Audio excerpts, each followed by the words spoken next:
नक्सलियों के खिलाफ सुरक्षा बलों को बड़ी कामयाबी मिली है। 1 करोड़ का इनामी और central committee member Ganesh Uikey को ओडिशा में सुरक्षा बलों ने ढेर कर दिया। गणेश उइके के मारे जाने के बाद नक्सल संगठनों को बड़ा झटका लगा है।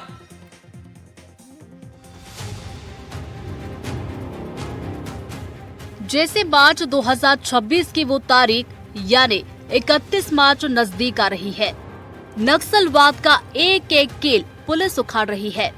ओडिशा के कंधमाल गंजम जिले के रामपा के जंगल में नक्सलियों से मुठभेड़ के बाद सुरक्षा बलों ने 1 करोड़ के नामी नक्सली गणेश उइके सहित 4 नक्सलियों को ढेर कर दिया। 2 महिला समेत 4 नक्सलियों के शव को जवानों ने बरामद कर लिया। माओवादियों के शीर्ष 6 माओवादियों में से गणेश उइके एक है, जो सेंट्रल कमेटी का सदस्य था। इसकी मौत के बाद अब देश में सिर्फ 5 शीर्ष नक्सल नेता बच गए हैं। अब बताते हैं कि गणेश उइके कौन है और सबसे ज्यादा कहां सक्रिय था। गणेश उइके पर 1 करोड़ का इनाम था। सेंट्रल कमेटी का मेंबर था गणेश उइके। गणेश उइके तेलंगाना का रहने वाला था। गणेश राजेश तिवारी चमरू दादा के नाम से मशहूर। छत्तीसगढ़ सहित कई राज्यों की पुलिस को इसकी तलाश थी। छत्तीसगढ़ के बस्तर सहित अन्य इलाकों में ये सक्रिय था। कई बड़े एनकाउंटर में ये बच निकला था। सुरक्षा बलों के घेरे में फंसकर आखिरकार मारा गया। उइके को मार गिराने के बाद भी सुरक्षा बल कंधमाल गंजम अंतर जिला सीमा के अलग अलग स्थानों पर अभियान चला रहे हैं।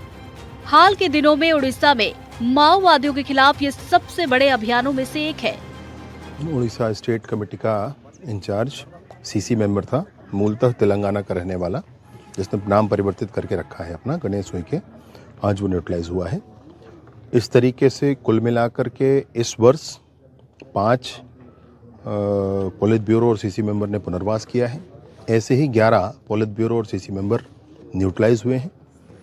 अभी आप कहें तो 3 पोलित ब्यूरो मेंबर और दो पोलित ब्यूरो मेंबर और 3 सीसी मेंबर, इतने अभी शेष हैं। 31 मार्च 2026 को आने में अब ज्यादा समय नहीं बचा। 3 महीने बाद सरकार नक्सलवाद को खत्म करने के अपने संकल्प को पूरा करेगी। ऐसे में नक्सलियों में खलबली है। एक तरफ जान बचाने के लिए हर दिन नक्सली सरेंडर कर रहे हैं, तो दूसरी तरफ सरेंडर नहीं करने वाले नक्सली मारे जा रहे हैं।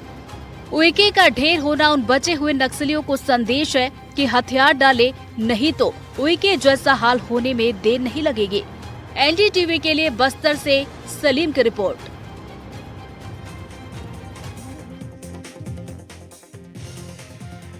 तो जो बचे कुचे बड़े नक्सली हैं, उनके सिर पर खतरे का अलार्म बज रहा है। पूरा देश जानता है कि केंद्रीय गृह मंत्री अमित शाह ने एक डेडलाइन तय कर रखी है नक्सलवाद के खात्मे की, वो है 31 मार्च 2026।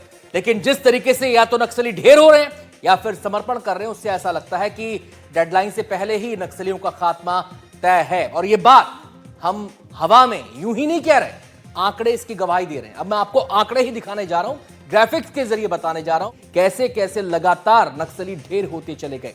आपको बताएं, जनवरी 2024 से 10 दिसंबर 2025 तक 534 नक्सली ढेर कर दिए गए हैं। जनवरी 2024 से नवंबर 2025 तक 2200 नक्सलियों का सरेंडर हुआ है। जनवरी 2024 से अक्टूबर 2025 तक 1700 नक्सली गिरफ्तार किए गए हैं। यानी कि नक्सलवाद के खिलाफ जो अभियान चल रहा है उसकी मार चौतरफा है। 10 साल में नक्सली हिंसा में इस ऑपरेशन का असर है। 10 साल में नक्सली हिंसा में 53% की गिरावट आई है। सुरक्षा बलों की शहादत में 70% से ज्यादा की गिरावट आई है।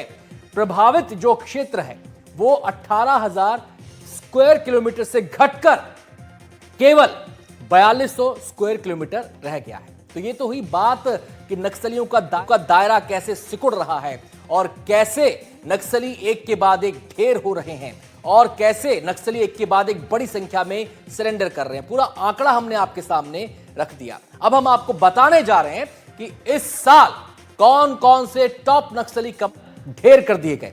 इनमें सबसे पहला नाम आता है माड़वी हिडवा का, जिसको बड़ा खूंखार नक्सली माना जाता है क्योंकि जो उनकी हथियारबंद यूनिट है बटालियन नंबर 1, उसको वो लीड कर रहा था और वही बटालियन तमाम ऑपरेशंस को अंजाम देती थी।